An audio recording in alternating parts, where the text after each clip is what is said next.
I just hit live. We're talking about it live. What's up, YouTube? Welcome back to the weekly PTGC and TitanX stream with my man, Cryptographics. And Crypto Kindness. Wait, Yes. hold this way. No, other way. God, this mirror thing is weird. Okay, that guy. We're happy you are here. If you're on my channel, thank you for being here. And on mine, thank you as well. Make sure you guys are liked and subscribed to both channels. Yes, indeed. We're going to be talking about whatever the heck we want to talk about today. We're going to be having fun doing it.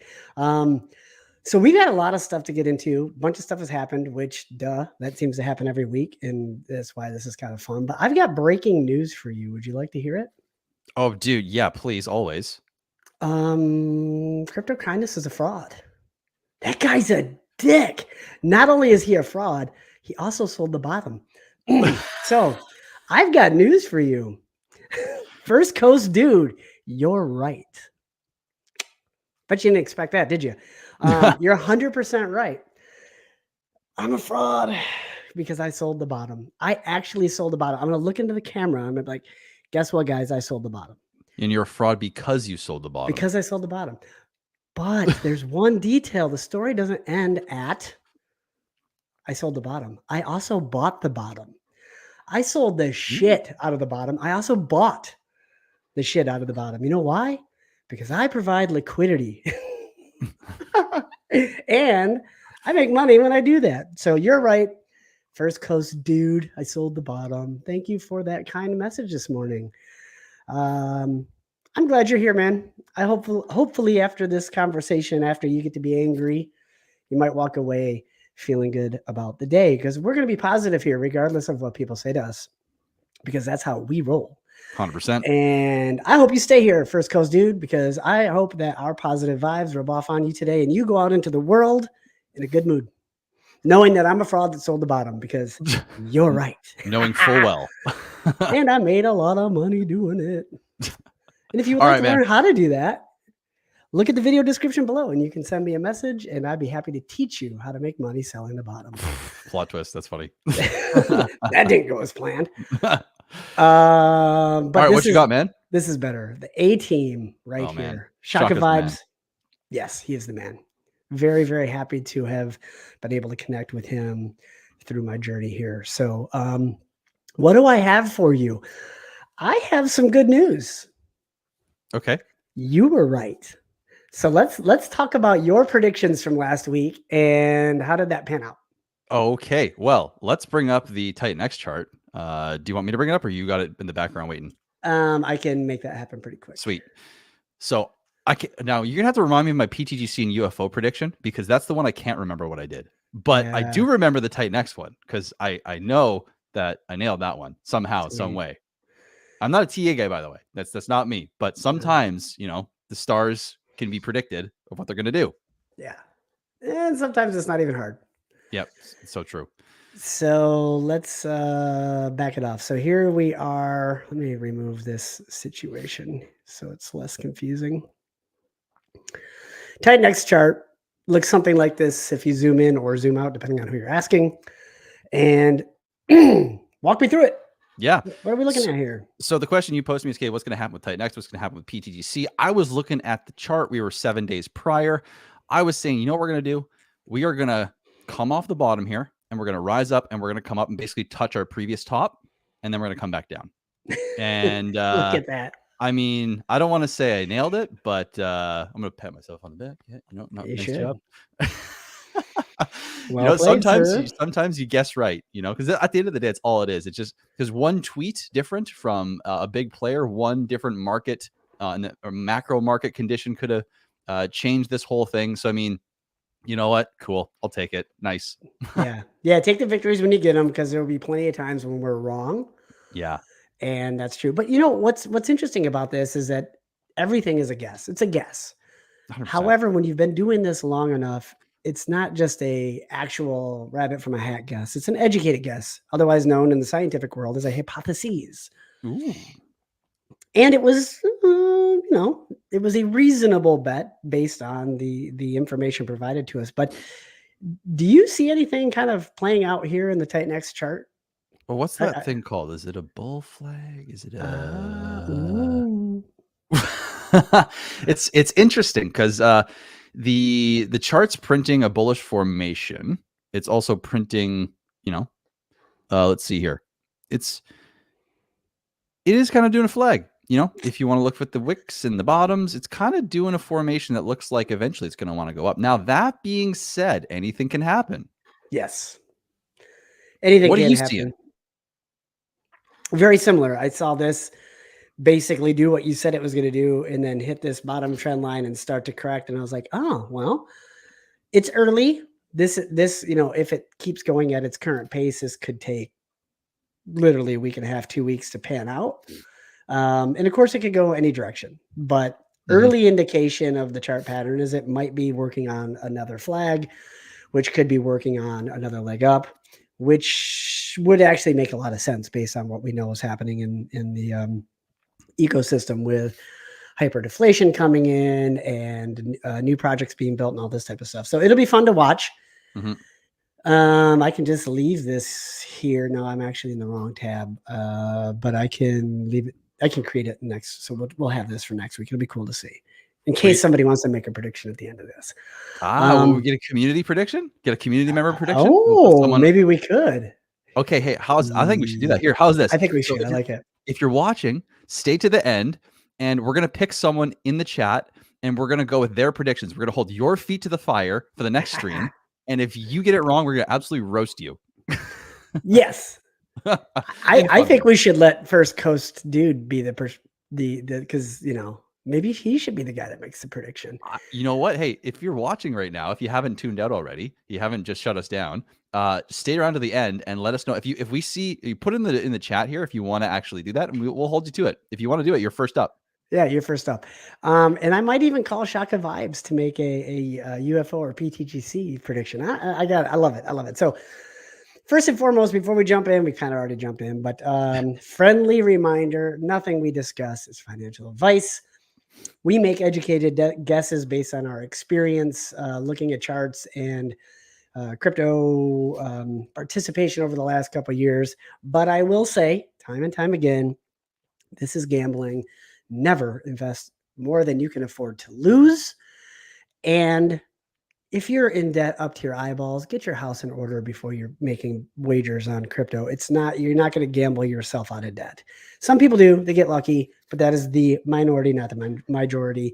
So please play these games responsibly. They are only games, ladies and gentlemen. Anything to say to that? Yep. Play stupid games, win stupid prizes. So be careful out there, folks. I have won a lot of stupid prizes in this world of. I have too. Let me tell you right now. One of the stupid prizes I did not win. Actually, you know what? Interestingly enough, this is UFO. I got to go to PTGC. PTGC was the result of playing a stupid game and winning an amazing prize. Absolutely good prize. Amazing. So the stupid game, unpopular opinion, but I can say it because I was like one of the biggest guys that talked about it for a long time was Zen. Played a lot of stupid games with Zen, including Zen itself, but that yielded PTGC. So by participating in TG Zen, those that did also got a free airdrop of PTGC, which I will continue to say and say again was the greatest thing that came out of Zen was PTGC. So thank you. I hope TG Zen is listening to this. Amazing Spaces call with him, Prairie Banana, Mondo, and a few other people happening weekly. But I see some pretty bullish things happening here on this chart too. So do you remember? I know you said you don't remember your PTGC prediction from last week. And since we don't remember it, we could just make it up. So I do think, what do you think it was? I'm okay now. Chad, you got to verify. Keep me in check here because I don't want to say something that didn't actually happen. But I'm pretty sure I said it was gonna go sideways. I said it was gonna come down, and then it was gonna go sideways. Yes, you actually did say that. I'm pretty sure that's what I said, and I don't know. Is that? Well, let's see. We streamed on the 26th ish, which is like right here. So let's expand this. So because we were just off the bottom, I had made my prediction that it was going to touch the previous all-time high, which it did. Yep. I was hoping it was going to go a little bit lower, which it did not. It came back up here. I think we were streaming like on the 26th. So right here is roughly where you said it was going to trade sideways. And for the last week, that's exactly what it's done. Winner, winner, chicken dinner, ladies and gentlemen. Damn. Okay. Well, I'm not doing predictions anymore. I'm putting my number up in the rafters. I'm done. I'm retiring. You retired your number. That's awesome. But let's ask you a question. Looking at this chart, PTGC, this is a daily. Let me put on some RSI. RSI doesn't necessarily work with PTGC because it has so many buy and burns. Mm-hmm. Although if you were to have been using RSI, that's a pretty clear top to me. It certainly did do a bearish divergence when you're looking at that. Jesus. Yeah. Hey, here's a cheat code for all you guys that I've been working with that has seemingly been flawless in the RSI. So if you're looking at Jeff's screen right now and you're seeing how the top is coming up and it runs on the RSI, you see how it curves up, it peaks and it goes sideways down, then peaks one more time. And then if you look closely, the peak is maybe halfway up the curve upwards. So what you can see then is these little squiggly lines going sideways and down. Whenever you see those squiggly lines, that is usually a sign that we are topping. If you go look at the peaks that most of crypto charts make, they're straight up on the RSI and then they're down again quickly and then they're back up again. If you see these squigglies, that's usually a sign of we're going down. So, yeah. And you can actually go and reference other charts and you can go look at previously in the PTGC chart, UFO and even TitanX, DragonX, and you'll find that this is there a lot of the time. It's not always there, but if you see this is like a clear indicator that we are losing momentum and we should correct. Yep. That's a great observation and a great lesson. This is the other thing that's important about that lesson is your time frame. Way less predictable on shorter time frames. So I've got this set at the daily. I oftentimes work off of a 4 hour because 4 hour is a great balance between long-term and short-term. So it kind of gives you a medium. But if you look at the 4 hour, it's not as clear here as it was on the daily. So that's, I mean, when in doubt, zoom out. Sometimes when you zoom out, things become a lot clearer. And in this particular situation, it was relatively clear what was going to happen. Yep. Which is why I knew to predict that it was going to come back to touch, hopefully, a previous all-time high, and it did. So people ask all the time, like, hey, can you teach this stuff? Or where can I go to learn about it? Just do some simple YouTube searches about RSI and volume. So the other thing that's interesting here is the RSI correlating with volume. So you see where the RSI peaked here, and you see really, really big volume spikes in the green, volume spike in the green. And then as it started to kind of sawtooth back and forth, the volume drops. And you see a lot more reds that line up with greens. So that means, like you said, you're running out of steam because you're getting as much of sells as you are of buys. So you're not, the buys are no longer outpacing the sells, which is what makes the price go up. The sells are starting to catch up with and eventually eclipse, as you see here, lots of reds where there is no green, and price is coming back down. Now, what I absolutely love about PTGC is zero craps given, because all of this volume just pays me as a holder. You hold PTGC, you get reflections. Those reflections are based on volume. So while the JEETs are doing the JEET thing and just buying, selling, doing trading, I'm earning more PTGC, more UFO. So couldn't give a grip about what happens here because I know what's going to happen over time. And so these large pullbacks, these large volume swings just pay me. Which, guess what? Right here, Steve, you want to hear something? I am the biggest fraud you've ever met in your life. Oh, I know, but tell me more. Yeah, because look, right here, the bottom, this fraud sold the bottom. Because I provide, well, this is PTGC. See, I'm a fraud because I lied. Dadgummit. You're just proving yourself over once and again, over and over. God. So fraudulent. This bottom right here, I sold.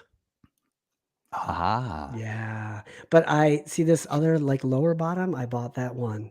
Why? Because I provide liquidity through the front end DApp of UFO, which pays me more yield, which is why I love people that trade, because as they trade, I buy the bottom, I sell the bottom, and I earn yield.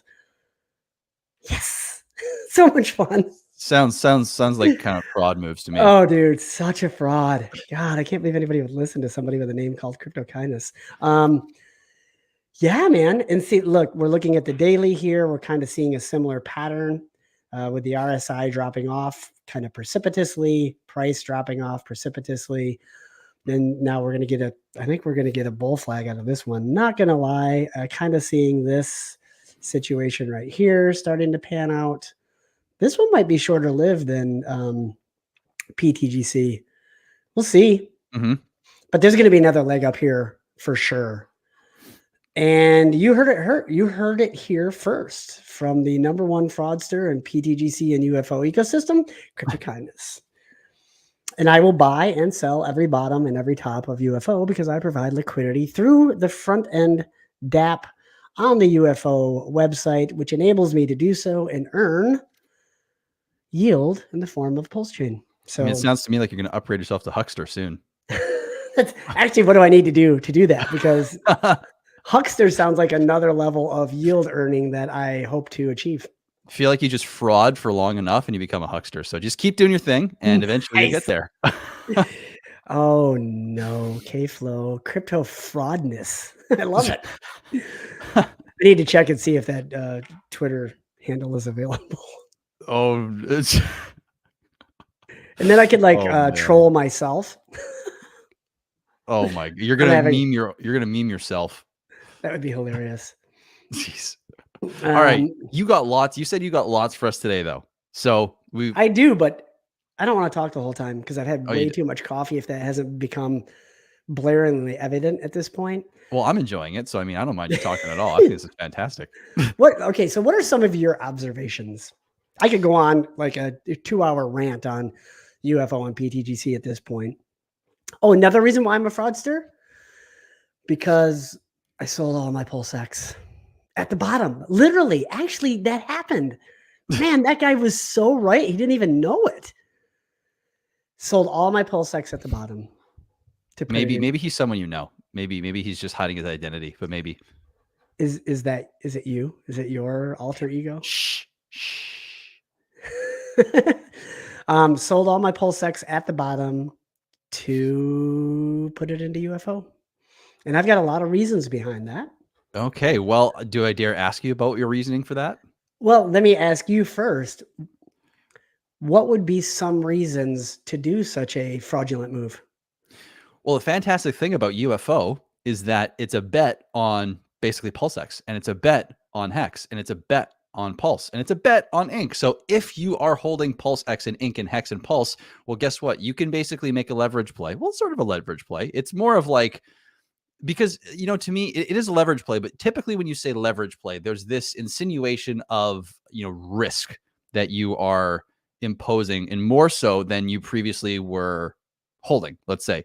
But the way that UFO and PTGC both work is it's a leverage play with actually less risk than you would normally associate with a leverage play because of the way it's set up, because of the amount of liquidity, because of the systemic design of it. I mean, so realistically, to go from PulseX to UFO is kind of like injecting some steroids into your bag as a bet on PLSX. Yep. Nailed it. A couple other fundamentals, though, that kind of led me to this decision. This is not financial advice. I think we've said that ad nauseum, but we need to get over it's never ad nauseum enough, though, to be honest. It is, exactly. Because then people come on my streams and say, oh, you're a fraudster. I did something you suggested, and yada, et cetera. Here we are. Here we are once again. But observation, a ton of people sacrificed for PulseX, thinking that it was going to be the biggest, baddest show in town. And it has grossly underperformed for the last 3.5 years. What happens when people are downtrodden for 3.5 years when you get your first pump? They sell to get out. So I think this is me hypothesizing, but I think personally that there's going to be a tremendous amount of sell pressure on PulseX when we start getting to some significant numbers. Like I think at when we get back to the sacrifice price 301, I think a lot of people are going to sell because they just want to be done. They don't want to be on this roller coaster anymore. When you get to the 2Xs, the 5Xs, you're just going to have, I feel like there's going to be so much sell pressure that it's going to take a while for PulseX to do well. You also have people that sacrificed in the millions, some in the extra millions, where they don't need to hit as big of a number to get the big return. So they can sell at a quote unquote 5X of sacrifice rate, but they're actually getting a 10X because they got 2 times more than you did. So the bigger players can sell more often and make more money than the little players. And that's like a never ending dump kind of thing, which we've seen. And the same goes with Pulse Chain. You've got that Rackham Rishel guy that sacrificed like 25 million. He holds all the validators. He's just printing Pulse all the time. He can never ending sell at a 2X of SAC, and he's making 4X, and that machine never stops.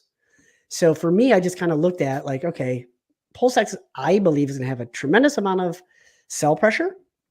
There's a lot of people with huge bags that can just continuously sell and be in big profit where little guys can't be. You know what those guys don't hold? They don't hold UFO or PTGC because there was no sacrifice. These were fair launch tokens. They are capped supply. They buy and burn. And yes, I know PulseX buys and burns, but UFO does it more and faster. And it's a leverage on PulseX, Pulse Chain, and Hex. So every time there's trading volume. So trading volume is the most important thing with UFO and PTGC. So whereas I'm a holder of Pulse or PTGC, Rackham Rishel, the guy that sacrificed a ton, is a threat because he has the ability to, not saying it's going to happen, but he has the ability to suppress the price by just continuously selling. Whereas if I hold PTGC or UFO, I benefit from that because his volume is what makes these go up. So the challenge in PulseX and Pulse becomes the booster in PTGC and UFO. So that's what I did. I mean, and the proof of what you're saying here isn't found necessarily in not only the price chart, but if you were to go over and click, actually you're on Dex Tools, I don't know if you can do the ratio, but if you were to go to look at the ratio chart on Dex Screener between UFO and Pulse or UFO and PulseX or any of the charts with UFO, you can see this live in action where PulseX, Hex, or Pulse is, doing its thing where it's gone up a little bit and it's come down. It's basically sideways for the most part, other than Hex. Hex is kind of the anomaly where it really ran up a little bit. But everything else for the most part in the RH ecosystem has kind of been stagnant. And UFO, on the other hand, has not been stagnant. It has been doing UFO things. Exactly. Anti-gravity UFO things. So yeah, you're absolutely right. And this is the that's the dollar chart. Yeah, this is the PulseX chart. So PulseX has been just a lame duck for a long time. It's down, I don't know, 5X from its sacrifice price. Price has not been moving. It's been pretty much stagnant at an underperforming level. And yes, I'm sure people are going to listen to this and be like, I'm hating on it. And yeah, I am. It's fucking sucked for 3 years. Sorry. Sometimes the truth sucks. But as it's done nothing, UFO in comparison to has just gone up, up, up, up, up, up, up, up, up. So when PulseX is doing nothing, UFO is gaining on it. What happens when PulseX does something? It's going to gain on it faster. And so that's where I made that decision and made that bet. So we'll see. I could be wrong. And if I am wrong, it's okay because I bet with money I could afford to lose. But I'm not going to lose on this one. And you're providing liquidity. So you're buying the bottom and the top and the bottom and the top, no matter what. Fraudster! This is so much fun. Okay, we got a super chat coming in. Can I ask you what coffee you're drinking? Because I might try that tomorrow or for the next stream as well. So we're both like, absolutely on whatever level you're on right now. Bought it on the street corner, said something about crackpot. I have no idea. I'm going to look for that guy. That would actually be a good name for a coffee brand because you got the pot, like a pot of coffee. So crackpot. Yep. That'd actually be good. And it would be like, I don't know, 200 milligram per cup Like, caffeine. it would be like coffee. Like imagine if you dripped Monster over coffee. Why does that sound so bad? That sounds absolutely horrible. I think I just came up with a great business idea because you know how silly people are. They're like, oh my God, that's a great idea. I'm just going to live with a resting heart rate of 200, but whatever. Sorry, we digress. I'm having too much fun here today, God. guys. Shout out Shaka Vibes. Shaka Vibes, the man, the myth, the legend. For anyone who thinks they're late to PTGC and UFO, RH tickers are currently at half of the SAC rate, or less. Or less. You're not too late. There's still time to get in before it takes off. Walk me through that, Steve. Not only do I agree with this, but like this is the message we should be shouting out, because there is a thing in crypto, and I am perfect example of this. Like I understand PTGC very well. I understand UFO very well. But in any other ecosystem, if I was to bring up this chart, PTGC chart. Spectacular chart. Oh, beautiful. Absolutely beautiful. And see that it started down here and that it's already up essentially 100x, maybe even more. I don't want to do math in public. My dad always encouraged me not to do such things. It's up more than 100x because this is actually my first ever 100x in crypto, by the way. I would not buy this chart because things that have gone up 100x still have to put in that much more energy to go up farther. Mm-hmm. But in PTGC, absolutely, I would buy this chart. But why? Why is Shaka Vibes right in this? And I mean, the first thing is it's only 42 million market cap, but whatever. Walk me through.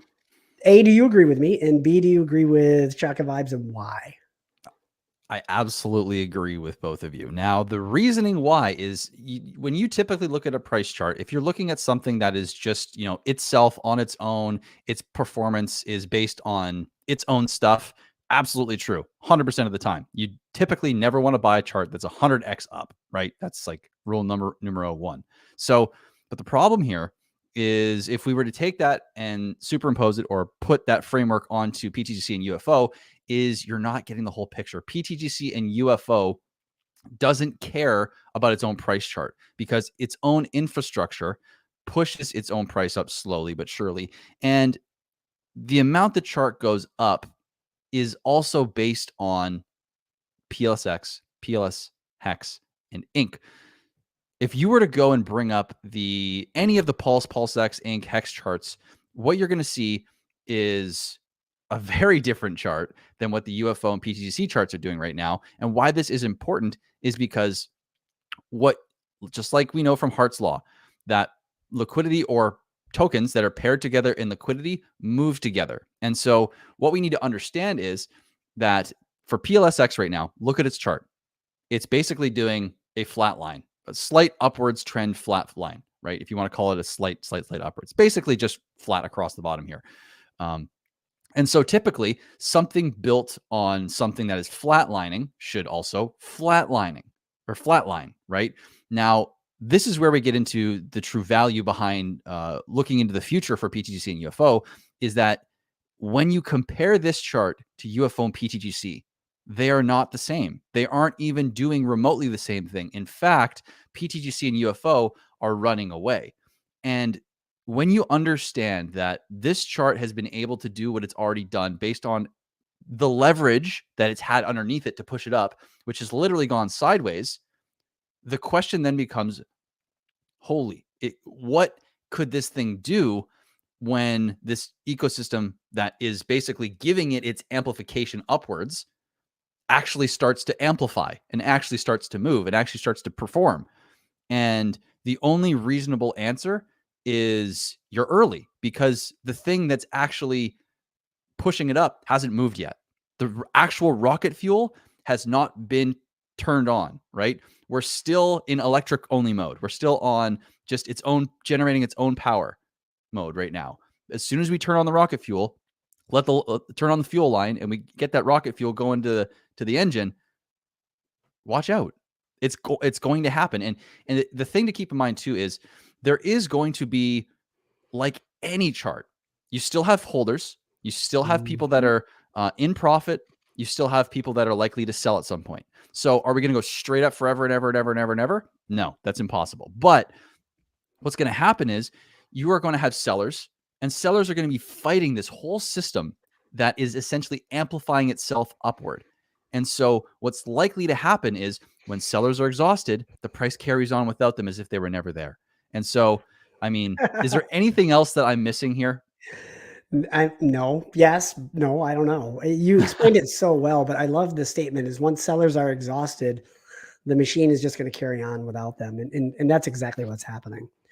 We see and hear the dips. That's where the sellers took profits, and that's great. You're supposed to take profits. But when they got exhausted, goodbye. The chart did not care. And it just went straight up. And I mean, you nailed it. But this whole system was designed to not need humans. This is smart contracts leveraging automatic market maker bots and taxing them. These are bots that just they're programmed to do one thing, and that is go around, buy and sell to balance the price difference across many different decentralized exchanges. And they're bots, they're machines. They do without emotion. They don't care if they can make 30 cents on a trade, they will make that trade. And so this system is geniusly designed by TG Zen, and it will continue to work regardless of humans. Humans not needed, and the price will still go up. What happens when humans get involved? What happens when the underlying base assets start to move? Man, good night. We see market cap at 42.4 million. I mean, I'm going to make a prediction right now. If capital I, capital F, asterisk, Richard Hart, things go well with the court, doesn't go to jail, yada, et cetera, there is that one kind of potential anchor. But in the event that, things go well and we start to see some hex price action, we see PLSX up back to SAC, 2x SAC. We see Pulse moving for its first real move, maybe not 2x, maybe 5x of SAC.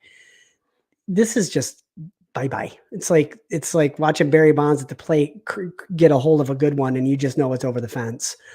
And I think, bold prediction, but we could very easily see $1 billion market cap, which is a 20x from here, if not more. I think we could reasonably see a $5 billion market cap within the next 12 to 16 months. And humans not needed. I love it. Easy, but I mean, we've been doing this, 3, 4, 5 weeks now, Steve? Every time we talk about it, I just get excited. Humans not needed. PTGC UFO is the easy button of crypto. If you're not in, you're not listening. And you should be, but don't listen to me. Last thing before we go on, because I know a lot of people here want to hear about TitanX, which, good Lord, we could talk forever about.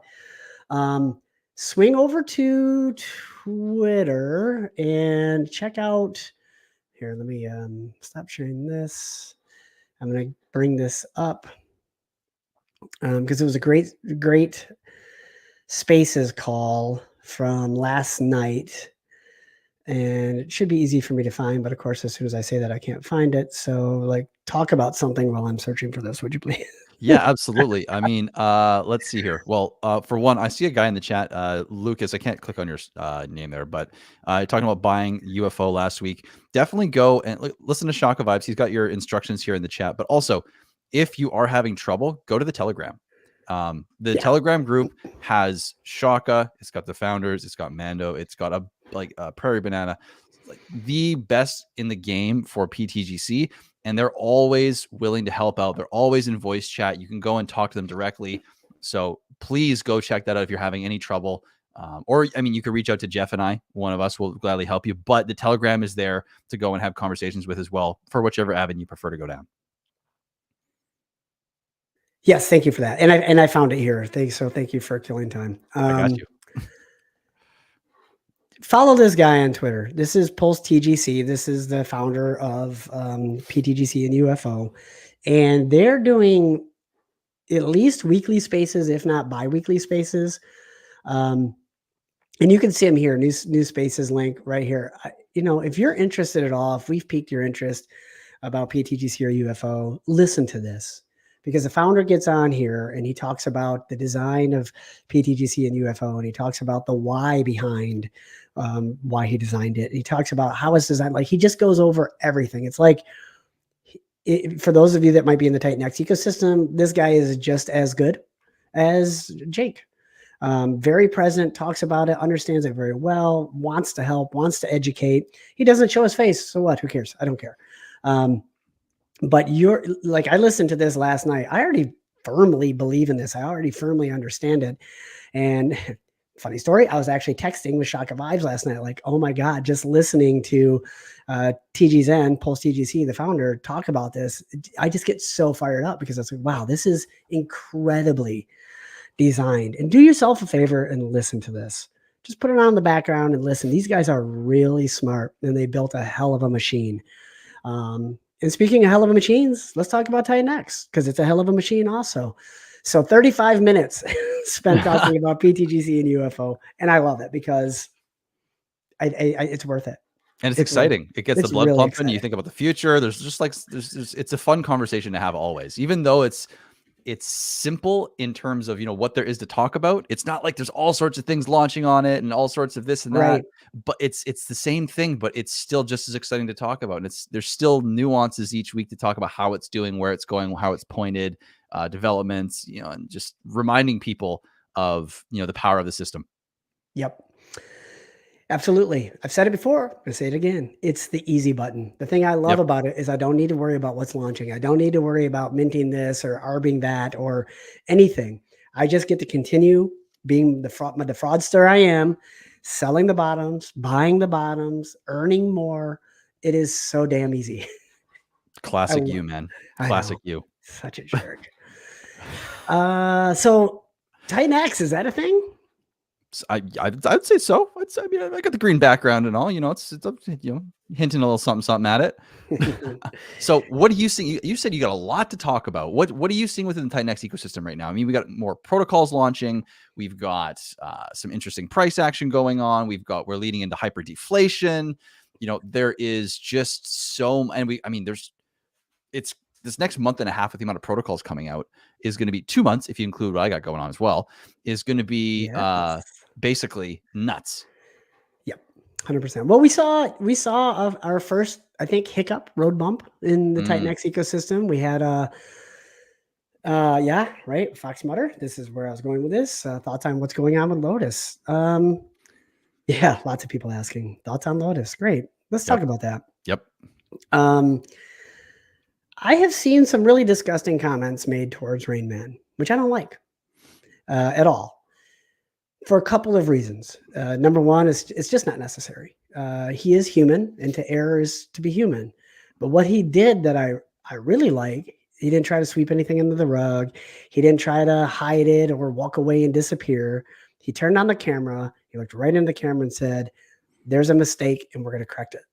Mm-hmm. So at that point, there should be zero FUD. All you can ever ask of anybody is to be honest and try to take action to correct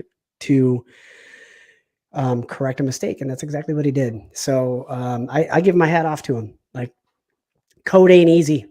Yeah, he got 2 audits. Well, I mean, what more do you want? You could say 3 audits, 4 audits. When is the audits game? It's going to become like the Gillette razor blade game of the 90s, where I got 3 blades, I got 4 blades, I got 16 blades. Like at some point, there's diminishing returns. So 2 auditors didn't catch it. So to say that he's a fraudster and he's a scammer and he tried to steal your money is just, it's ignorant and it's emotional based, which when I see people saying this type of stuff, it tells me you gambled with money you couldn't afford to lose. So don't do that. That's a you problem, not a him problem. But not financial advice. Not financial. Well, that is financial advice. Don't gamble with money you can't afford to lose. That's absolute financial advice. Steve and you and I did an entire stream on framework around getting into new projects. And the number one thing we talked about was day 1, week 1, highest risk. And so if you're getting in on these things day 1, week 1, then when you click that button, I'll tell you one of the things I do. I write notes to myself. If I'm getting into something new, or if I'm creating a new liquidity pool, I write down, like, I understand the downside risk of impermanent loss. I understand the downside risk of a contract bug. I'm willing to take this risk because the disproportionate upside is there. And so if this risk happens, note to self, I don't get to be angry or emotional. And so there you go. Like that doesn't make me perfect, but it's just a great idea. Like recognize your risk. If you went all in with your entire TitanX bag, that was probably a bad decision. And it's not his fault. He created a protocol. He followed kind of the TitanX ethos that Jake has set out. He got the audits. It was actually known developers, I think, to the ecosystem. Not 100% sure on that. And so shit happens. But what he did was he turned on the camera. He said, this is an issue and we're going to address it. And I happen to know that he was working with a few people behind the scenes very diligently for about 24 hours to come up with a solution before he got on the camera as well. So it wasn't just a punt. Hey, we're going to do this. They sat down and came up with a plan. And so I applaud him for that. And overall, I think the TitanX ecosystem or community did a very good job of handling this. Of course, it did. I mean, that one event really, really, I think, hurt the price for a little while because people panic. Panic selling is a thing. But overall, I think the community did good. There was a few people out there that were just nasty. I'm going to pause on that and ask your thoughts. Well, I would agree pretty much with what you said. I think, people, they try their best. They sometimes you can do everything exactly according to plan, like Fox Mulder's saying. Or sorry, I read your comment wrong. Basically, you can go according to plan, step by step, exactly how it's supposed to go, and things can fall through. And the one thing that is always good from a mistake is learning that can happen from it. From on a community level, on a founder level, on a development level, on an auditing level, there is usually when people that are, willing to look at, like we talked about, Rain Man and his whole team behind him, when you're willing to look at what happened and learn from it, it's probably not going to happen again. Usually there's more diligence that goes into the next thing that comes out. And so I think that while this is definitely, is a little bit of a hit to anyone that played ball and obviously to the reputation of, the founders and the dev team, and for Eden, which is coming up next as a replacement to Lotus, I think that the people that don't want to play ball, that's fine. I don't think it's going to have anything to do with what's going to come next for Eden. I think if anything, the people that are going to continue to play are going to have even more confidence that Eden is going to perform properly. And, they've said they're going to do some things to make it right, and like give up the entire Genesis for Lotus and put that into the payouts and do some things for the community to make sure that all is well. And I mean, what more could you ask for? I mean, I really don't know what else to say on that front. It is what it is. It happened. You're going to move forward. We're going to learn from it. And to do anything other than move forward, if you want to hold things against someone, I mean, it just, what purpose does it serve other than yourself and you're feeling good about your point of view and the fact that, you want to feel better about the situation. So to me, it makes no sense. Agreed. In Fox Mutter, you say here, he backtracked on part of the plan, said he would update soon. It's a very fluid situation. I mean, walk a mile in his shoes. Think about the pressure, the stress that's on him. There is a sense of urgency to get a plan out there. But to your point, maybe they launched it too quickly to begin with. So the community is mad potentially that maybe the project was rushed and that's why this was missed. But now they want to rush him on a solution. Doesn't make sense. Let's just be patient.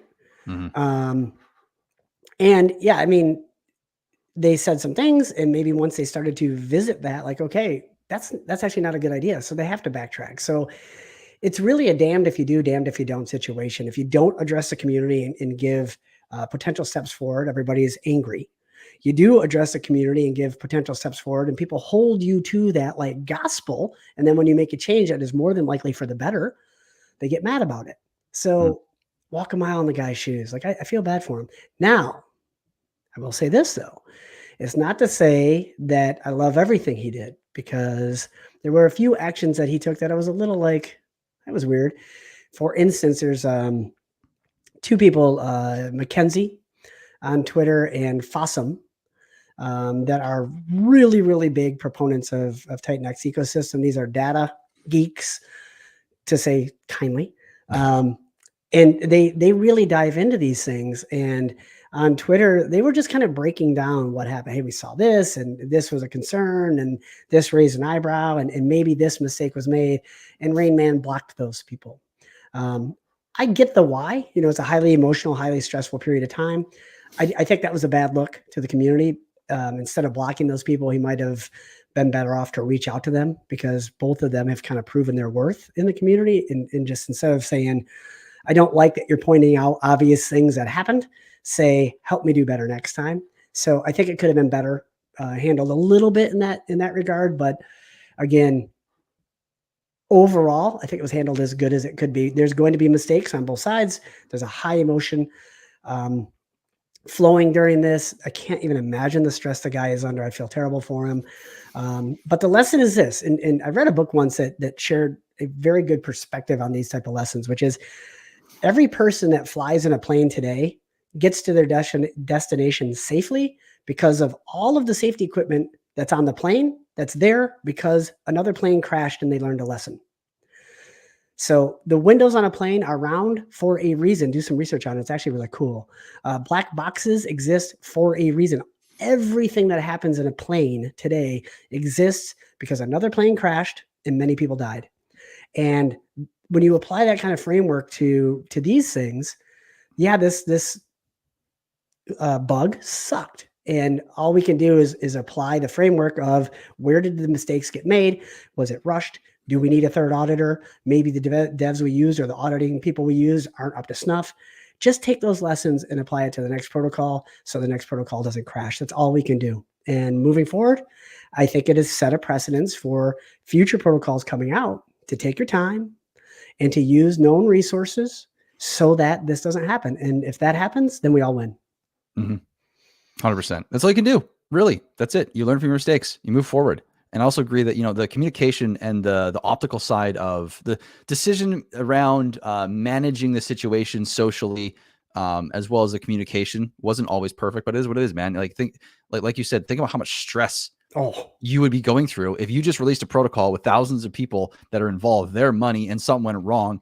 You're going to be you're going to do things that you're going to look back and be like, I maybe shouldn't have done that, but I just did what I had to do in the moment to take care of my own well-being, to get through and make the right decision. So, you know, it is what it is at this point. And I almost feel like the situation can be just left alone from a social standpoint and just observe now, just see what's going to happen. Just wait for the next steps and support the man. I mean, he's doing what he can and no one's perfect. Just how can you support Rain Man and the team at this point? And if there's actual constructive feedback that you have, that's fine. I think if you're delivering it in a way that's like, hey, I think you guys should seriously consider this, fantastic. But if you're going to go to someone and be like, hey, you did all this wrong, blah, blah, blah, blah, blah, put in all their flaws and basically throw it in their face, I don't think you're doing much of a solid to anybody. You're not doing a service to the community. You're not doing a service to yourself or the founders. And so it's like, just don't go there.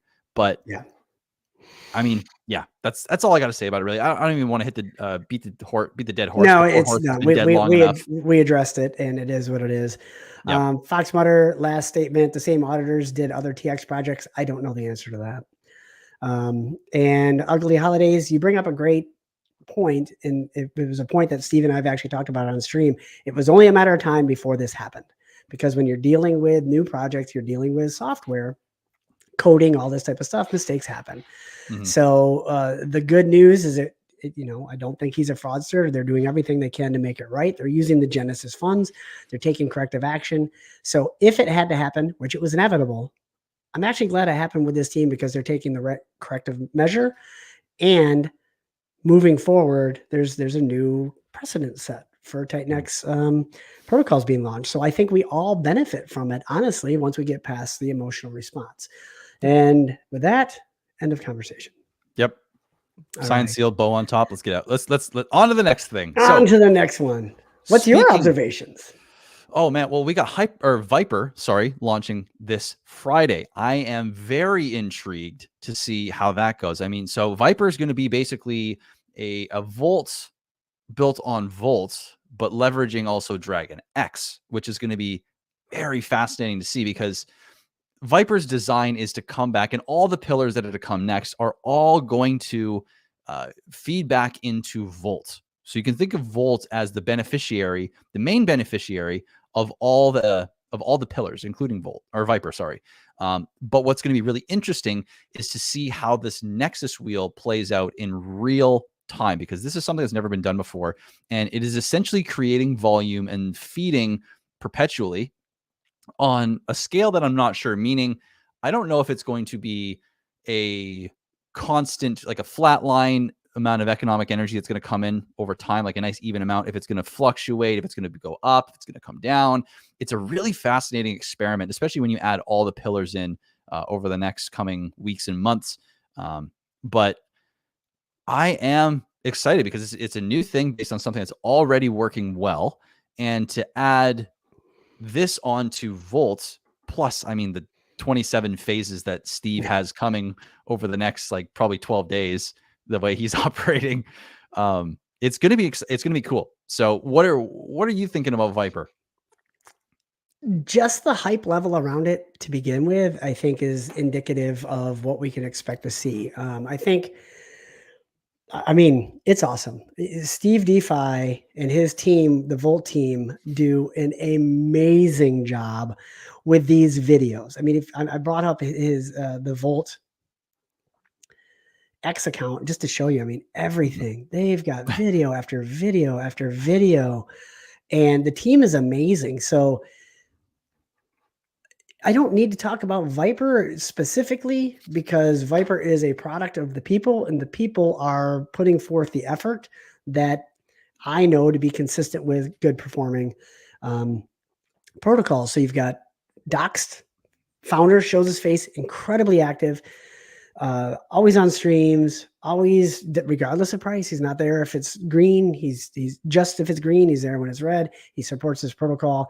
He's continuously building, adding to the ecosystem, and he's got just a fantastic marketing, video, clipping team. So this type of stuff to me is what's bullish, because when you've got people actively marketing something, guess what? More people learn about it. Weird. Mm-hmm. So I like the fact that it's known code. Basically, it's a Volt copy built on DragonX. So we know that the code works. That's one thing that's really good. It feeds and supports other projects in the community. I honestly, like, unfavorable, but I think this is actually going to cause a little bit of, well, maybe not. Maybe I don't say this out loud because I could have it wrong. I haven't thought through it, so I'm not going to say that. But we're going to see a lot of DragonX trading. We'll see. So I think we'll see a lot of volume in DragonX as people maybe buy DragonX to participate in this, or swap their DragonX to participate in this. I think this is going to be good for burning DragonX, honestly, which is also good for the ecosystem. So really excited for Viper, especially because then there's like 7 more coming down the line that are going to be very similar to Viper, but built on different protocols. And so it's going to be kind of a leading indicator. I mean, we saw what Volt did. I don't think that the secondary protocols are going to do quite as well, because I think one of the things that helped Volt to do so well is that not as many people participated. It was kind of in that lull period of time, so it came out and surprised people. Mm-hmm. I think we'll see more participation in the future projects. I don't know how that affects the price chart. We'll see. So I'm just really intrigued to watch it. Totally. Well, there's just like the whole experiment of it all, plus the marketing abilities and the commitment to marketing and pushing the content out and getting people's eyeballs on it. It seems like a recipe for success. And the one thing I do think people should, for those that have the capacity, the one thing you should really consider about this whole Volt ecosystem that is being birthed here is the potential for liquidity providers. That is the magic sauce that, even if Viper doesn't perform insanely well, if all these pillars don't perform insanely well, the amount of economic energy moving through these pools, because all this, the Nexus and the wheel and all this is creating volume. And if you know how to take advantage of that, you might not need to play Viper per se, or play Beast or Turbo or any of these things. And you can just have a position in liquidity. And maybe you got to wait a little bit to make sure that the ratios and stuff are kind of stable and you have a range that you're happy to sit in. But if you are willing to play those games, you can understand how many different ways you can benefit from this ecosystem. And with the layers, because essentially you have Volt, which is like this wheel drive shaft, if you will, that is driving the whole system. And you have all these little wheels on top, right? They're also spinning and trying to push the underlying wheel to perform better, which is volts. And then on top of that, you have the clamping, the seal of the deal, which is the wheel spinning the other mini wheels, right? Putting more leverage on them to force energy into the main drive shaft. I mean, it's going to be cool to see the amount of ways people can benefit from this ecosystem, and then how this essentially, it's like a drivetrain system, which is actually really interesting. How that puts pressure into the rest of the ecosystem, because it's all feeding back into burning more TitanX, locking up more TitanX, putting more TitanX and DragonX into liquidity pools, into contracts, and creating more scarcity. So I'm really interested to see how this all plays out over time. Then you add in things like E280 and all sorts of the other protocols that are going to be accelerating this process, and all the other protocols that are coming. I mean, it's a really interesting time over these next few months, especially today is like the big old election day, and not going to get into the political side of things, but the fact that it's here, we are going into a period where there is a lot of factors that could accelerate or decelerate short-term growth. And man, it's just going to be a wild time to see all these different moving parts kind of coming together and pushing us in one direction or another. Yeah, exactly. There's so much happening. It's virtually impossible to think through everything, and that's why observation, I believe, is good. And to what you said about liquidity providers, I mean, there's so many different ways to play this game. You could participate. You could do nothing if you just hold Volt and just sit there and like, okay, well, all these wheels are designed to bring value to the ecosystem and to pump Volt. So I'm going to be looking for a Volt sell-off. I mean, people made profits in Volt, and I could see a situation, not a prediction, but I could see a situation where people actually sell their profit to go play the next game. And so if I get that Volt sell-off, I'll probably buy that because the entire wheel is designed to move Volt. So if people are selling the base asset for the new game, hey, great. There's an opportunity to play it that way. There's the liquidity providers there. I mean, it's really good for the entire ecosystem because there's something here for everybody. Mm-hmm. And that's what I like about it. And it's DeFi on crack because it gives all of us degens. You mean crackpot coffee? Crackpot coffee. Yeah, exactly. It gives all of us degens the cessation of clicking, click. Oh, I'm going to do this. I'm going to do this. So it's what I love about being in these two different ecosystems. You got PTGC and UFO, easy button, do nothing, get rich. Not financial advice. And then you've got TitanX, which is degen central, trading ratios, liquidity providing, this, that, the other thing. It just gives you that click satisfaction. Mm-hmm. So much fun. And Steve DeFi building all of these things, man, how fun. It really is.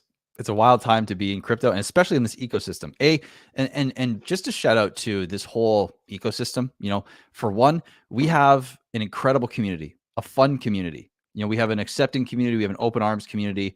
We have technology that's being put on the blockchain that's never been done before in numerous ways. And we are now also going into a time where we may see this all be able to perform in ways we've all never dreamed of. And that's definitely not financial advice. That's a dream of the fiction in my mind, but it's a potential. And so shout out to this whole community and the space that we're building and this ecosystem that we're building. And I'm really excited for the future for everyone. It's 100%. Just looking like it's going to be a fun time to be hanging around with this group of people that we have. Yeah, absolutely.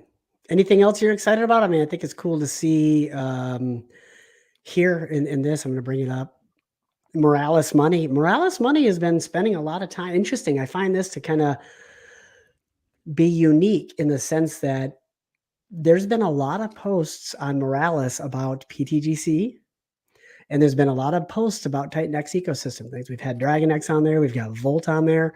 Mm-hmm. So Moralis is a pretty significant platform. And Ivan on Tech is heavily involved Moralis, and they're paying attention.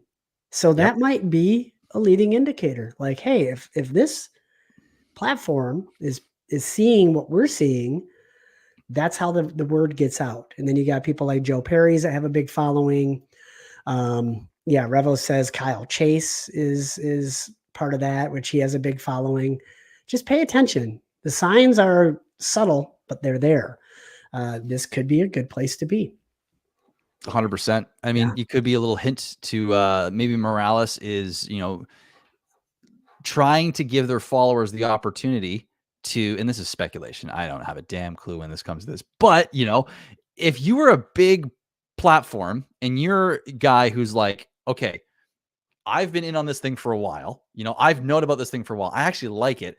How would you begin to alert your followers in your social media? Would be to possibly just be like, hey, I'm just going to put it up here and you can compare it with these other tokens and give signals of like, because would they talk about it if they thought it was complete, dog shit? I don't think they would. So the fact that it's even up there is a major sign that they see something in it. And obviously they're going to let the communities duke it out and see, who's best. But like, it's the fact that it's up there is a major sign. And I think that, we may see even more publicity down the road because Ivan and Moralis are some of the leaders in the space of, bringing things forward and on social media and on YouTube. So this could be a cascading effect that we see over time. And that's exciting. Moralis is the first, but I doubt it's the last. Yes. This is something I didn't know. Ivan owns Moralis. Oh, does he? I thought he was involved, but I didn't know he owned it. That's cool. Yeah, well, that's a big deal. I would say so. Yeah. And Revo says Superman apparently is talking about DragonX and a few others. So bigger eyes are starting to be drawn too. And that's important. That's how we get the word out. 100%.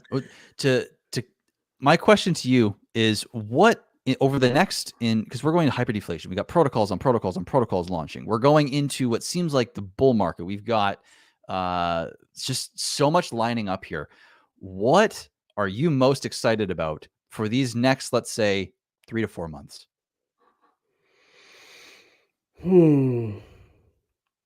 That's a really good question. What am I most excited about? Or maybe most looking forward to? I'm looking forward to seeing if the 3 years that I've put in the trenches getting my teeth kicked in just yield something. Like at this point, I'm such a different person from crypto standpoint than I was 2 years ago, where I used to chase everything and I'd be stressed at night. Like I'm watching every chart. Do I need to buy? Do I need to do this? At this point, what's been fun is that I've learned a lot. And so what I'm most excited to kind of see is that learning and education that I've brought in pan out. Mm-hmm. And I know that's a lame answer. I'm sure people are like, oh, this protocol or that protocol, but it's not that. It's the calm within the storm at this point where I used to feel like everything was a storm, super FOMO. Am I missing this? This just got rogged. Oh, I should have bought. I should have sold all this type of stuff. Now it's the exact opposite. It's like there's a storm brewing. We know that the potential bull run, chaos will ensue, but I'm just going to be calm because I've learned what to do, what not to do. Mistakes are still going to be made, of course. But I've also learned to not let those mistakes bother me. And so that's what I'm looking forward to. Now, that being said, all of the lessons that I have learned have taken me to these two ecosystems, which I have a extreme amount of faith and conviction in. So it's the lesson came first. And then once I understood, I was drawn to these two ecosystems. And so now it's kind of like, did the lesson steer me in the right place? And just sitting back and observing is what I'm looking forward to. Lame answer. I get it. I could throw something out there like, I don't know, Morpheus, like whatever. But the answer is just that. And having these conversations with you on these streams, I'm looking forward to these because every time I talk with you, I learn something. It's fun engaging with the community. I hope that you and I are bringing value to the people that are listening. We've got 274, 79 people listening right now. So that's what I'm looking forward to, is just basically a confirmation that the last 3 years was worth it. Yep. Hey, fair enough. So lame. It is lame, but it's also a good answer at the same time, because it's just true. Sometimes the simple things are what you look forward to. Right. And you can only hope that you've gotten better over time, and the outcome of the moves that I make in the next several months, like you said, will be an indication of that. And the great thing is that I'm not going to be making a lot of moves, dude. That's the thing. Like I feel, for me, and I would love to get your opinion on this, is we're kind of at a stage where less is more. Because if you just go out there like a madman and YOLO all of your TitanX towards the next project, and just distraction is your biggest enemy. And so I believe less is more right now. I would like to hear your thoughts on that, though. I'm very similar. I found myself when I was first, maybe I'm not first, but the first, I don't know, couple of years, and it's funny because really I'm coming up on, I guess it would be my 4th year actually looking at crypto in general, 3rd year, if you want to look at when I actually started really doing things. And over this last maybe 4 or 5 months or less, I've really gone from, wanting to, it kind of went full circle, at first when I found the Richard Heart ecosystem originally, I was like, only these things. And then slowly over time, I went to, wow, look at all the things, in the background. Cause then I started exploring Hedron and Icosa, and then I started exploring this, explored that. And I kind of branched out. TitanX came along, and it kind of blew my mind open to possibility of, what else there is. And there's other systems that can still perform. And, eventually I came back to this place of, like, instead of watching everything, because I was trying to, and if you go back and look at my history on my YouTube channel, I could not handle my own setup. I couldn't handle keeping up with everything and commenting on this and commenting on that, and just draining the life out of myself. And I've found that the best way to operate for me now is very similar to you. I have a sniper approach. I don't like the shotgun approach, the trigger happy. It doesn't work for me.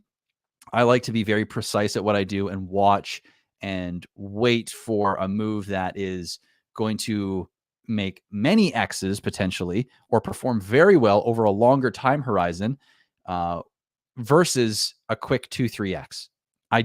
Those games don't work well for me. And there's some guys that do. Marco the Hexagon or Hexagon is a perfect example of someone who gets the games that are both long and short. And he has the mental game for it. So if you're like Marco, hey, you know what? This is my game. It ain't your game. But I like the slow, methodical sniper approach game. And liquidity providing can sometimes be that. Sometimes it's just holding tokens. And sometimes it is getting in early on something. But it really depends moment to moment. And all of it's a learning opportunity, in my opinion, at a minimum. Yeah, well said. Agreed. And I would encourage people that might be listening or listen over time to, we both said this kind of on a previous stream, and that is only get into things that you understand. Mm-hmm. Because you will be far more successful when you're operating within your circle of competence than chasing everything. And that's kind of where I am right now, which is why, I said I'm not making many moves. I'm making a lot of clicks, but it's not moves. It's a lot of it's just yield harvesting and repurposing the yield into something that I know, and it's all the same. Which brings an interesting question from Revo. Good question to both of you. Are you still looking for new opportunities outside of TitanX? I'll let you answer that first. Okay. Outside of TitanX, I don't like to shut myself off to anything. I'm still watching over on Pulse Chain. I'm still, I guess I have a limited bandwidth at the moment or desire, maybe, because I'll say it's a choice, to look outside the ecosystem. I have my ear to the ground. If something pops up into my peripherals or that seems like I can't ignore it, I'm not going to ignore it. I'm going to research it. I'm going to find out what's going on there. But I've personally found that going too far outside of the wheelhouse of what or what you can apply previous knowledge to can put yourself in sticky situations. And I've found many sticky situations that I ended up stuck in that costed me dearly because I ventured too far away too quickly without the knowledge that I needed and made decisions that I wasn't ready to make. So yes, I am personally looking, but I is more for learning than anything else at this point. But what about you? I mean, our circle's pretty big at this point. We've got TitanX, we got PTGC, we got Pulse Chain. That's a big circle. Yeah. If you combine all that. So I mean, what about you? Right now, no. I have some pretty specific goals, and I'm working diligently towards those. Once I achieve those milestones, then I am open to looking outside of the ecosystem. But one of the things that I really like about that next ecosystem is that you really don't need to look outside of it. If you want memes are aplenty. If you want yield games, they're also aplenty. If you want to long-term holds, plenty of those. So it's a great kind of marriage between staying in my circle of competence and playing all the games that exist in crypto. So we're going to get a lot of memes. I mean, for all intents and purposes, everything that Steve DeFi is building is a meme. It's just meme-fi.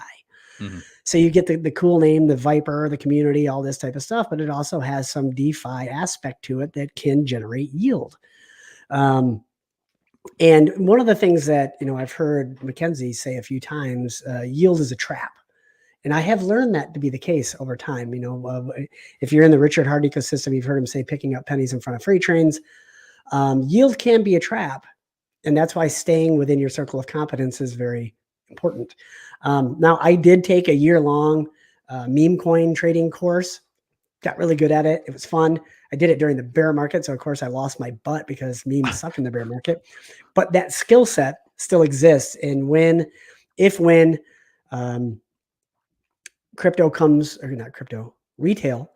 comes in and we start just getting the absurd returns on anything that's created, I will be playing meme games for sure.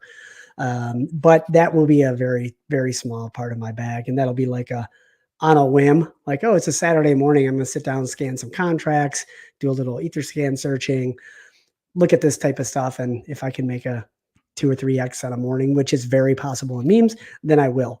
But 95% of my energy is going to be spent right here. For that reason, just circle of competence is where you win. Yep. I think I'm on the same page as you, my man.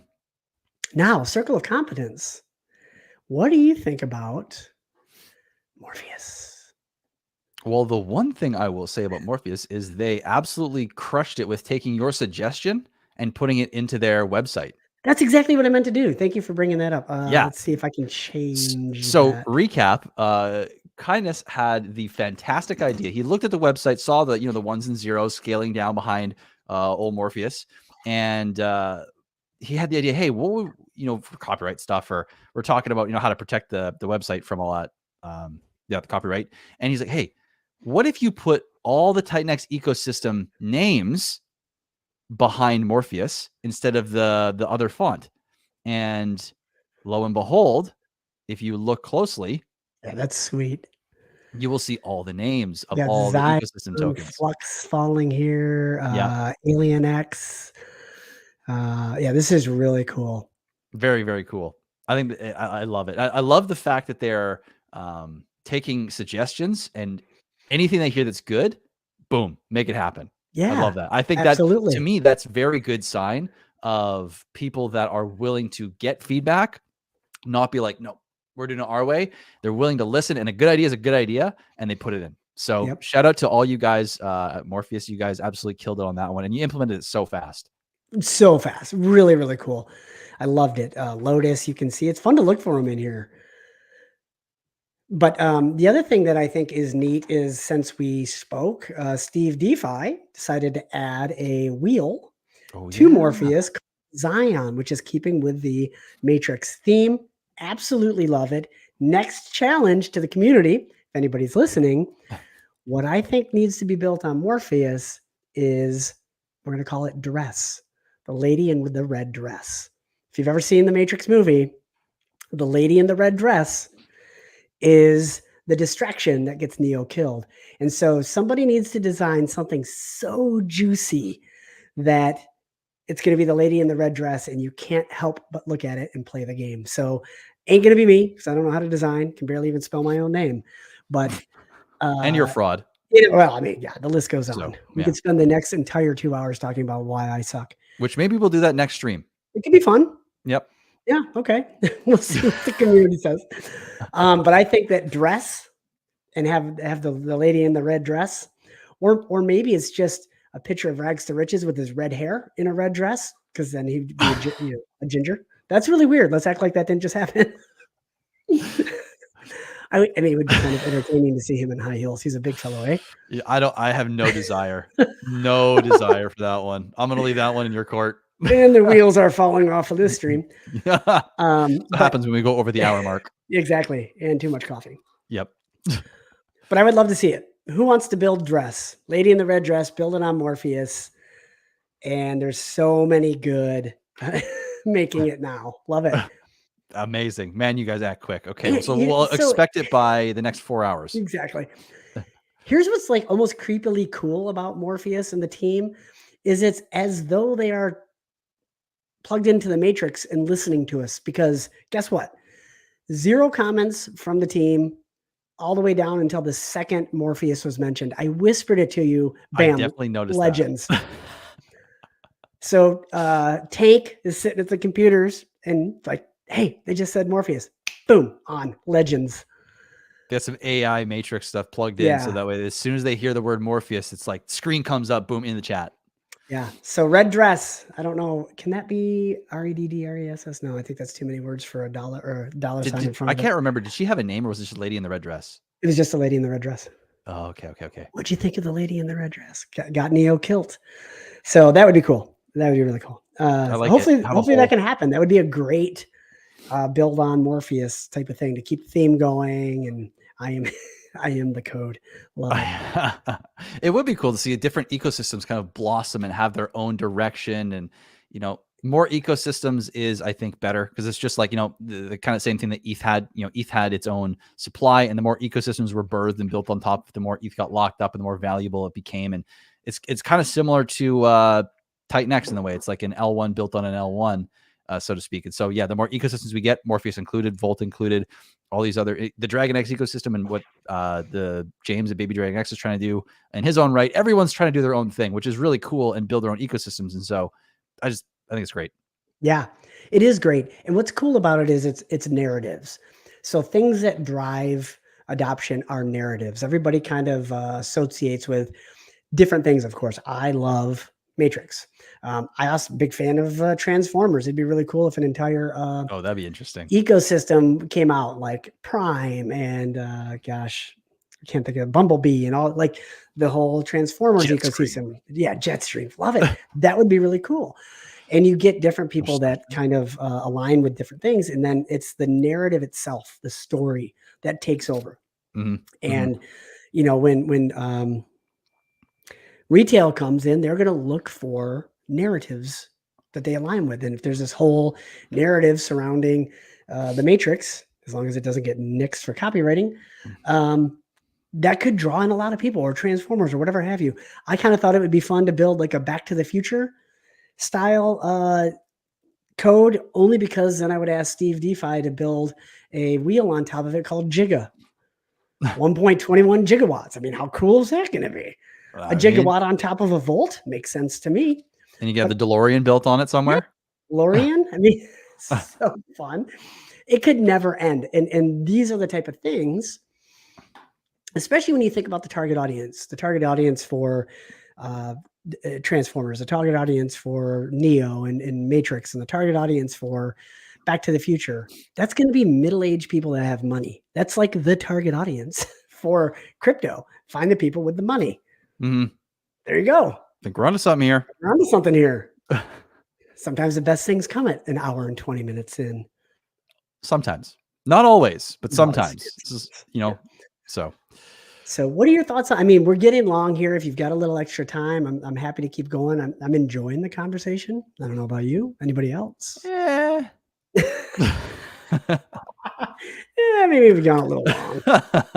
I've had enough of your fraudster, your fraud, Yeah, no, that happens. but I do like Morpheus. I don't have really much to say. It looks great. It's doing its thing. It's in its mid phase. I mean, I don't have really much to say on Morpheus right now. I think that it is something to watch. There's no financial advice, so I don't endorse or not endorse, or give financial advice on participating in anything. But I think, hey, it's something to look at. It's cool. It's got a great team behind it, and like you said earlier, betting on people is usually the better way to go versus betting on a system. Because the founder is ultimately what brings something to life and markets it, and the team behind it that you have trust in, that it's going to perform well. And so the fact that they got a fantastic team, Brandon's a stand-up guy, awesome dude. You got the whole Morpheus team, is just awesome. That's a huge plus to them that could be, willing to bet on that, or put yourself in favor of betting on them and betting on Morpheus.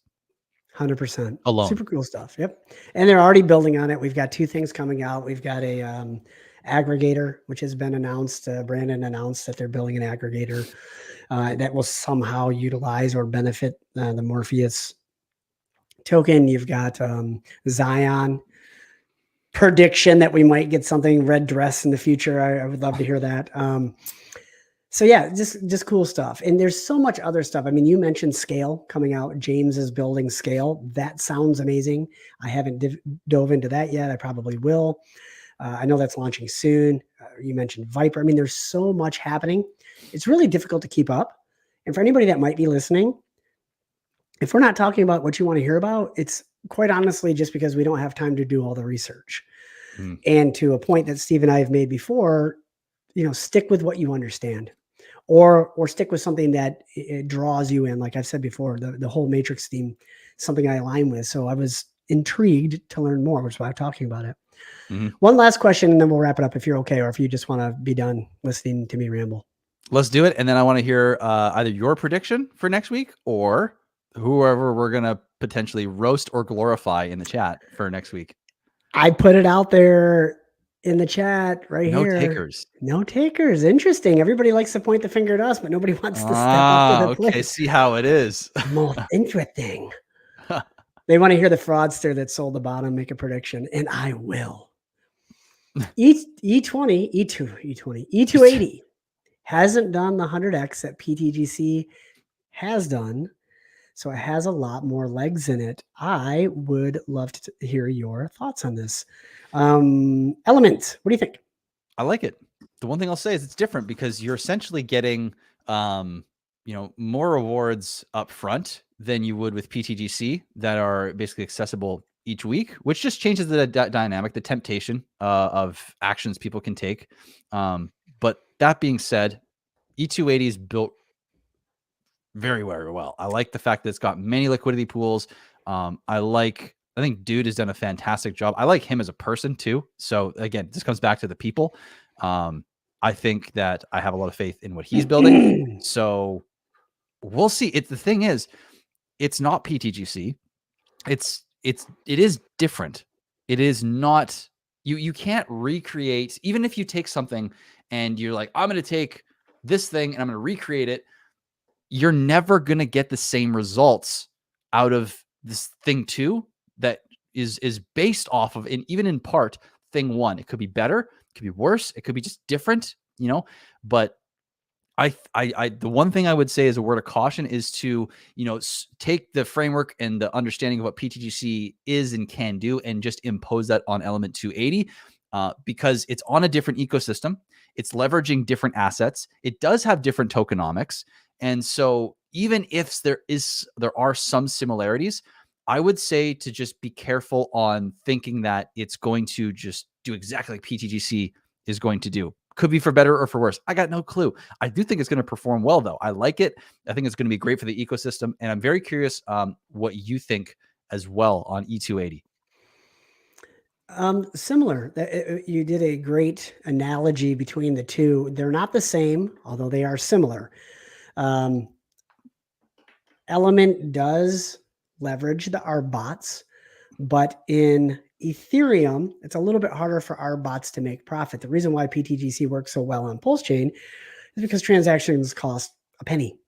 And so there's more meat on the bone for there to be profit. Now, the one thing that is unique about Element is that it is essentially leveraging trading pairs between, gosh, well, I don't need to guess. We can just look.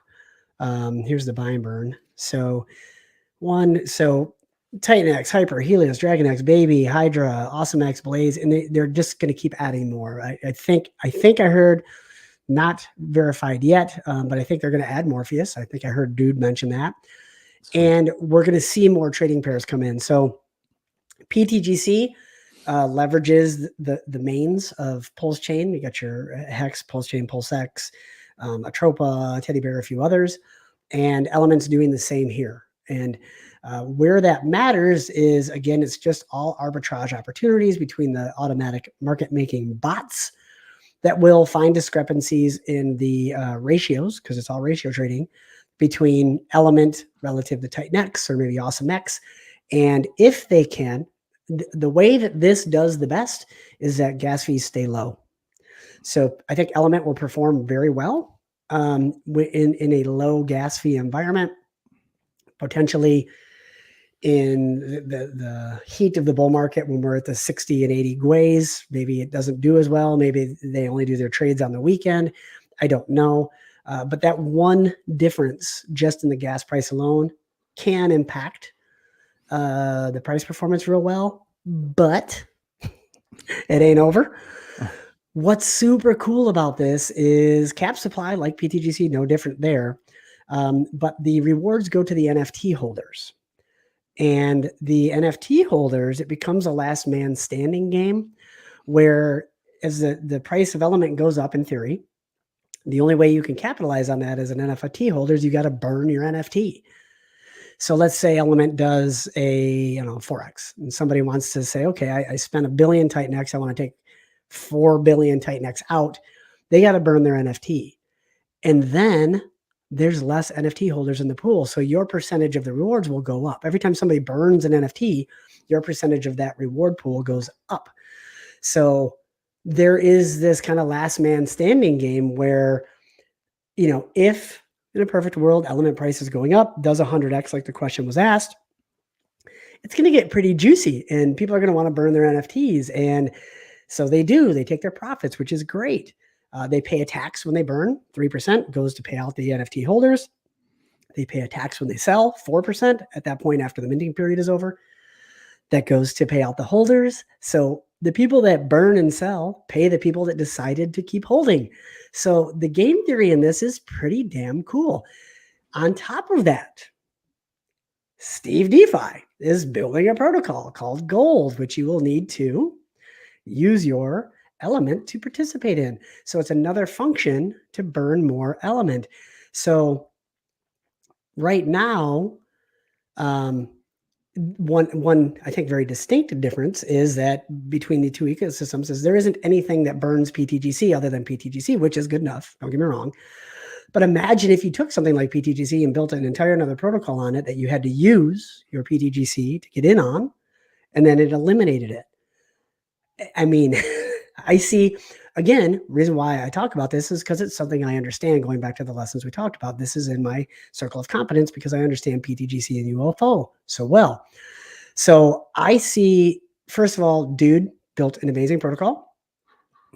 He's also building something else that is going to benefit this. So we've got two now that we know of. So this game is far from over.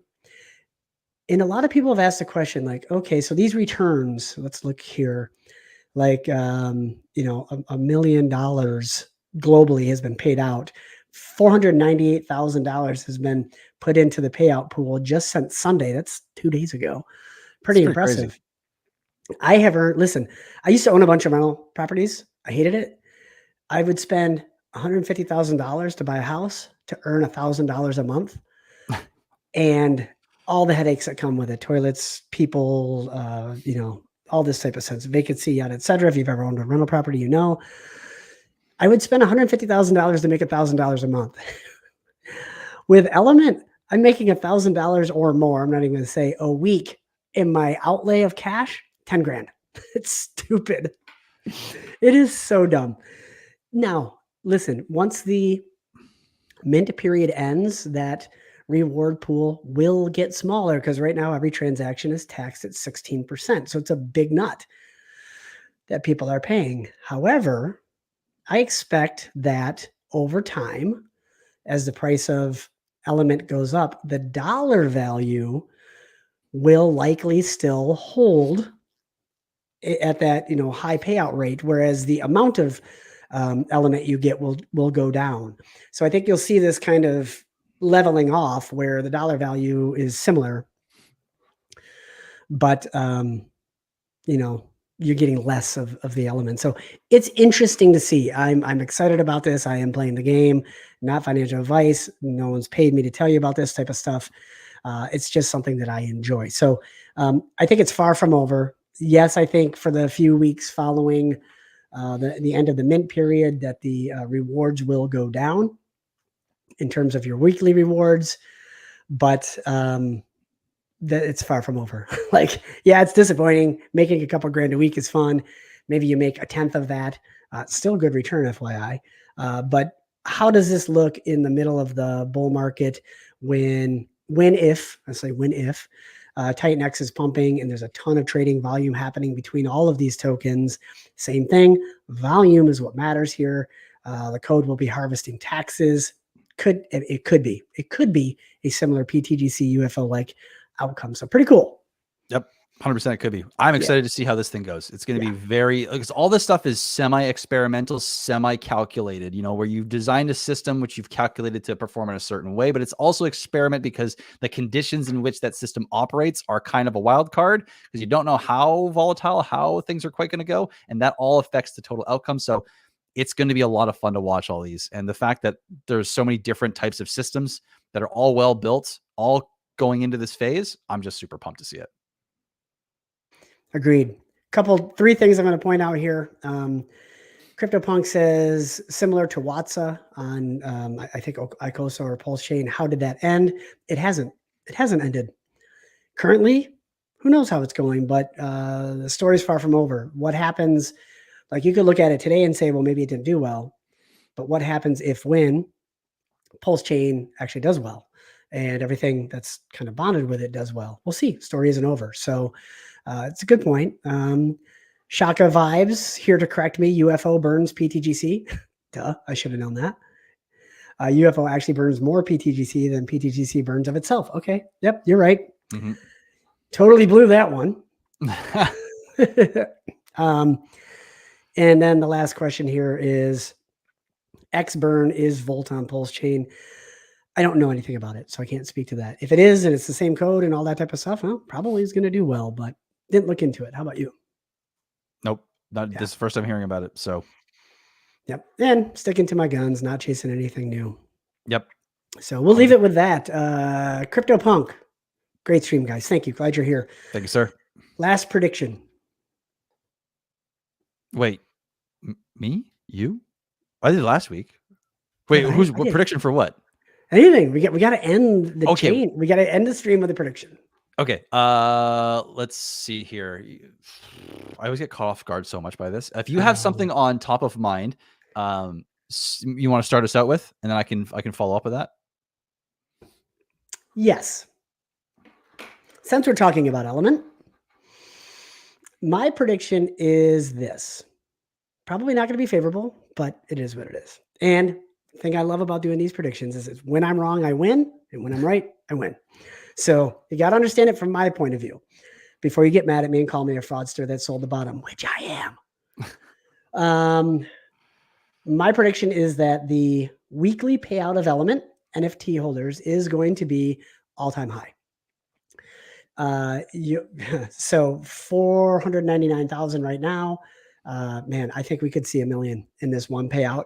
And the reason why is because people are arbing the crap out of this right now, trying to get as much Element as they can before the minting period is over. So prediction number one, Element does or the payout for NFT holders is going to be an all-time high. That's one prediction. Prediction 2, after Sunday's payout, I think we're going to see a price dip in Element. How low? I'm not even willing to predict. I'm just going to say that I think we're going to see not necessarily a price dip, but a ratio dip, which we have already seen. So that's not even like voodoo. Like you see this. Oh, you don't, because I'm not sharing. Let me, I want to share. So sharing is caring. Let's see here. God. Let's go, Hefe. Act like you've done this before. Okay, last thing. And I'm just buying you time to come up with your own. So how do you like that? Yeah, exactly. Okay, so we have already seen this pattern play out where this big dip right here was the first payout. Everybody sold. This dip right here, second payout, so on and so forth. This dip right here, third payout, followed by pretty quick recoveries. I don't know that it recovers quite as quickly. I think we could see a dip followed by trading sideways for a while before we start to get more volume trading in the ecosystem. And then from there, so I'll do this just because I like coloring. I think we'll see. Oh boy, what's happened here? I think we're going to see trading in the lower areas ratio wise. And I love being wrong also. So we might see something like this trading down here in these 1-to-1 ratios, 1-to-2 ratios, followed by a slow and steady up. Not necessarily a parabolic, although that could happen if hyperdeflation gets nutty. But then just a slow and steady increase as people. Right now we're getting this huge volatility because people are selling everything that is a good ratio to get more element to basically arb their way up in holdings. But at some point, you're not going to be able to do that. So as soon as we get over the hangover and once the price starts going up, people aren't going to be selling because they can't then arb into more. Once you sell, you're done. So I do believe long-term, this is a prediction that isn't going to be satisfied in a week.